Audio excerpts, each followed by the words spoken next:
Assalamualaikum. Waalaikumsalam, Bunu.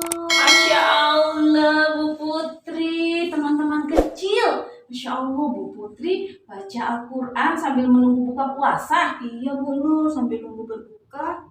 Daripada bingung mau ngapain, ya udah deh baca Al-Quran aja. Wah, hebat teman-teman. Hai teman-teman kecil. Halo, Assalamualaikum. Wah, teman-teman kecil di rumah juga pasti suka murojaah, Bu Putri di rumah. Keren mengisi waktu untuk menunggu buka puasa. Ada murojaah. Bunda juga punya sesuatu buat teman-teman kecil. Bu Apa Putri. tuh, Bunu?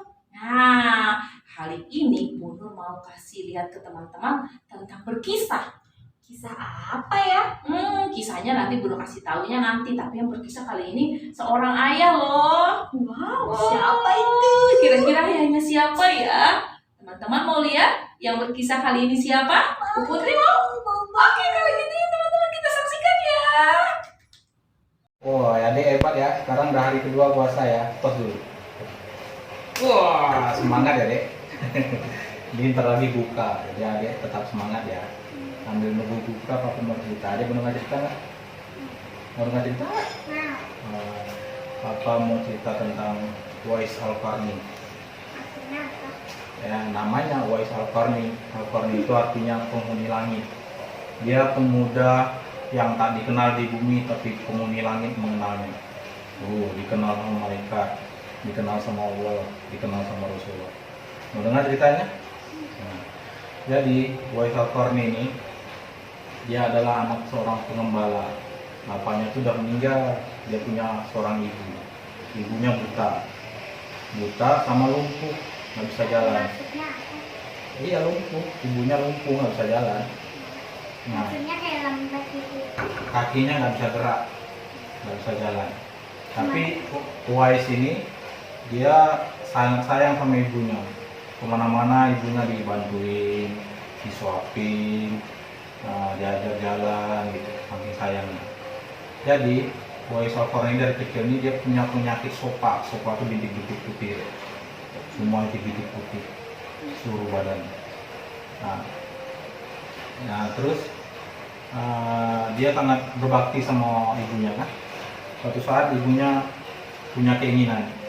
Anakku sayang, mungkin hidup ibu sudah tak akan lama lagi. Ada satu keinginan ibu yang ingin sekali terwujud. Jangan berkata seperti itu, Ibu. Katakan padaku, apa permintaan Ibu itu? Sebelum saat itu tiba, ibu ingin melaksanakan haji. Jadi Uwais Al-Qarni ini waktu itu hidup di zaman Rasulullah, tapi tinggalnya di Yaman. Uwais Al-Qarni itu tinggalnya di Yaman. Dari Yaman ke Mekah itu sekitar 1119 kilo. Jadi kayak dari Aceh sampai ke Jawa jaraknya. Nah, jadi ibunya bilang, ibu ingin sekali lah pergi naik haji katanya. Nah, Uwais Al-Qarni bingung kan, tapi dia tetap menjawab, baiklah ibu katanya, insya Allah dimudahkan jalannya. Nah, jadi dia berpikir macam mana mau pergi dari Yaman ke Mekah. Allah, bagaimana cara hamba membawa ibu hamba yang lumpuh dan buta untuk pergi ke Mekah? Sedangkan jarak dari Yaman ke Mekah sangat jauh, melewati padang pasir yang tandus. Biasanya orang-orang pergi ke sana menggunakan unta. Seekor domba pun aku tidak punya, apalagi unta. Uwais terus berpikir. Dia orang miskin, dia nggak punya kuda, dia nggak punya motor kan nggak ada zaman dulu deh. Kasih kuda sama onta. Dia orang miskin, dia cuma pengembala sapi, domba. Akhirnya dia kumpulin duitnya sedikit demi sedikit kan, dia tabungin. Dia beli anak sapi. Nah, dia beli anak sapi. Terus waktu dia beli itu, tiap hari anak sapi itu dia gendong. Ini misalnya anak sapinya. Tiap pagi dia digendong ke bawah, naik ke bukit. Waktu anak sapinya masih kecil, tiap hari naik bukit gendong sapi, turun bukit gendong sapi, sampai sapinya jadi gede. Digendong juga, udah berat, dia gendong sapinya. Orang-orang sampai bilang, dasar Uwais kamu gila ya, ngapain sapi digendong-gendong gitu.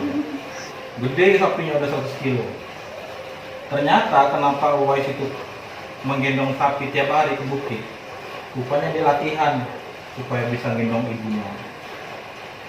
Oh, jadi begitu waktu musim haji tiba, dia sudah badannya sudah kuat, dia bisa menggendong sapi yang 100 kilo setiap hari naik bukit. Nah, langsung dia ajak lah ibunya, dia gendong ibunya. Ibunya kan sakit, dia gendong ibunya. Dari Yaman ke Mekah dia gendong. Panas, nggak padang pasir, panas, terus gersang, dia gendong 1115 kilo, jauh. Itu naik mobil aja deh 3 hari 4 malam deh.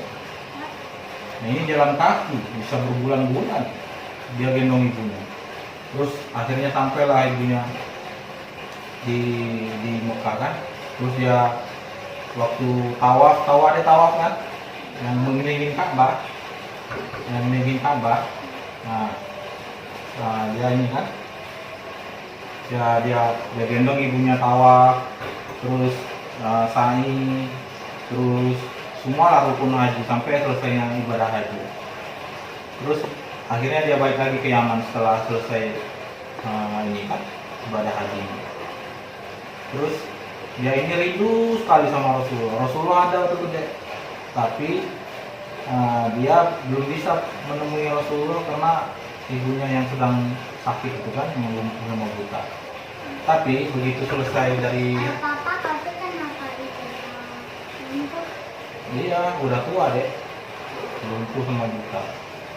Jadi ibunya suatu saat mengizinkan dia pergi waktu selesai haji tadi kan. Nah, kalau kamu ingin pergi yang menemui Rasulullah, pergilah nak, katanya. Tapi jangan lama-lama, cepat pulang, katanya. Karena aku sendiri di sini. Katanya. Jadi dipeganglah janjinya. Pergilah Uwais ini menemui Rasulullah. Sampai di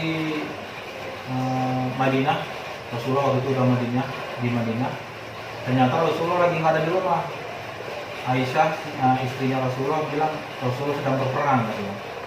Kalau mau tunggu dulu sampai selesai berperang. Akhirnya berpikirlah Uwais ini, kalau nunggu nanti tambah lama ibunya sendirian di rumah, kasihan kan? Nah akhirnya dia bilang, ya udah titip salam aja buat Rasulullah kalau saya Uwais Al-Qarni datang.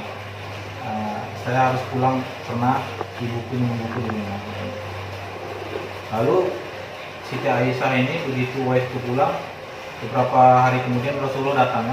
Lalu Siti Aisyah menceritakan tentang Uwais Al-Qarni itu kepada Rasulullah. Kata Rasulullah, kata Rasulullah kepada Aisyah, sesungguhnya Uwais Al-Qarni adalah seorang anak yang berbakti kepada ibunya, dan dia adalah salah satu pemuda yang soleh yang terkenal sama penghuni langit. Lalu dia kumpulin sahabat dia kan, Abu Bakar sama Umar, Ali, semua dikumpulin. Dia bilang, nanti suatu masa akan datang Uwais Al-Qarni ke Madinah. Kalau dia datang, sampaikan salamku kepadanya dan berdoalah, mintalah doa kepadanya. Lalu orang-orang ini bingung kan, kok minta doa kepada Uwais Al-Qarni, memang siapa dia? Rupanya ditunggulah sampai suatu saat waktu Khalifah Abu Bakar, Uwais Al-Qarni belum juga datang, sampai Abu Bakar meninggal, sampai Khalifah Umar, Rasulullah sudah meninggal juga. Waktu Khalifah Umar bin Khattab, baru datang Uwais Al-Qarni itu. Ditemuilah sama Umar kan, apakah kamu Uwais Al-Qarni? Dia lihat pemuda itu dengan baju yang biasa-biasa aja. Umar bin Khattab macam gak percaya kan, kok dia sampai diistimewakan sama Rasulullah, padahal dia bukan ulama, gak kelihatan orang alim, gak ada bawa buku gitu ya. Nah, dia menjawab, ya benar saya Uwais Al-Qarni. Langsung Umar bin Khattab bilang, sesungguhnya Rasul nitip salam kepadamu, katanya.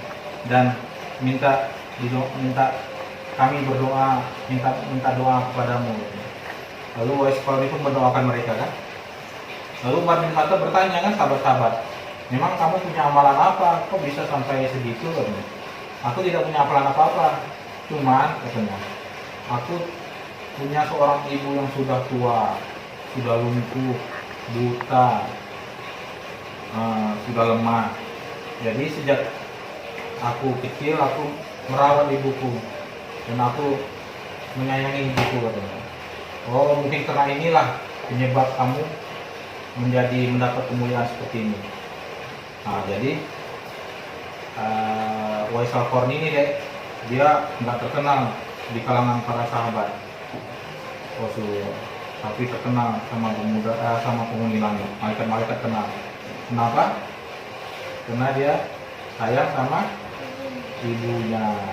Adik kalau mau terkenal di penghuni langit, terus terkenal disayang sama Allah, nah dia harus sayang sama ibu, sama bun.